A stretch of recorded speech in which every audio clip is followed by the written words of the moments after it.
Isang sikat na gamer influencer mula sa China pumanaw na.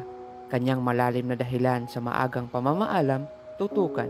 Ngunit bago ko ipagpatuloy ang video na ito, ay nais ko munang hilingin sa iyo na mag-like, share, subscribe at hit the notification bell para lagi kang updated sa ating mga susunod na videos. Maraming salamat. Mabilis na kumalat sa buong social media ang malungkot na balitang pumanaw na nga ang isang sikat na gamer influencer na si Fatcat o si Liu Ji sa totoong buhay. Dahil sa kanyang pagmamahal sa nag-iisa niyang kasintahan na nanloko sa kanya, ay tinapos ni Patkat ang kanyang buhay matapos ito sa ilog. Ang insidenteng ito ay kumalat sa social media lalo na't bago pumanaw si Fatcat ay naibahagi pa nito sa buong mundo ang mga huling tagpo at sandali na nagkausap ang dalawang magkasintahan. Ngunit bago natin ipagpatuloy ang malungkot na istoryang ito, ay kilalanin muna natin kung sino nga ba si Fatcat. Si Fatcat o mas kilala bilang si Liu Ji ay isang 20 years old na nagmula sa bansang China. Siya ay isang sikat na mobile gamer influencer na Honor of Kings sa kanilang bansa. Dito rin siya kumukuha ng pangtustos sa kanyang mga pangunahing pangangailangan. Sa kabilang banda, nakatagpo si Fatcat ng isang babaeng nagpatibok sa kanyang puso at ito ay nagngangalang si Tanzu, isang 27 years old at nakilala niya ito dahil sa mobile games. Ang kanilang pagmamahalan ay umabot ng 2 taon at itatakda na sana silang ikasal ngayong Mayo 2024. Samantala, noong nakaraang buwan April 2024 lang ay bigla na lang nakipaghiwalay si Tanzu kay Fatcat at sinabing he could not provide her emotional value.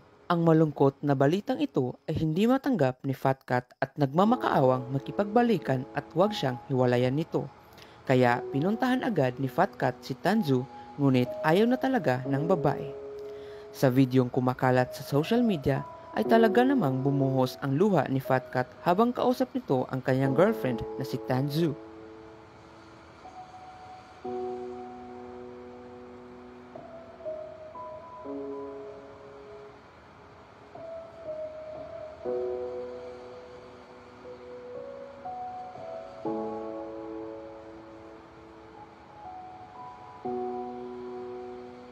Ang kanyang pagmamakaawa at pag-iyak ay hindi pa rin tinanggap ni Tanzu at tinuluyan na nga siyang iniwan at niloko nito.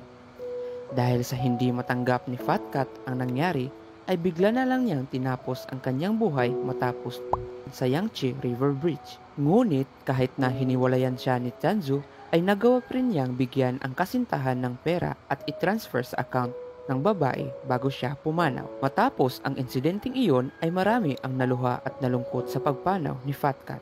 Samantala, si Tanzu na kasintahan ni Fatcat ay labis na nagsisisi sa kanyang desisyong nagawa. Ayon pa sa kanya, I truly regret it, Fatcat. I didn't cherish you properly.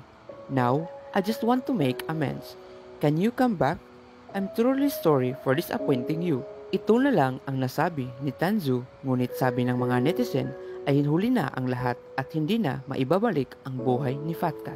Hanggang dito na lamang at maraming salamat sa iyong panonood. Ngunit bago mo tapusin ang video na ito ay huwag mo sanang kalimutang mag-like, share, subscribe at hit the notification bell para lagi kang updated sa ating mga susunod na videos. Maraming salamat!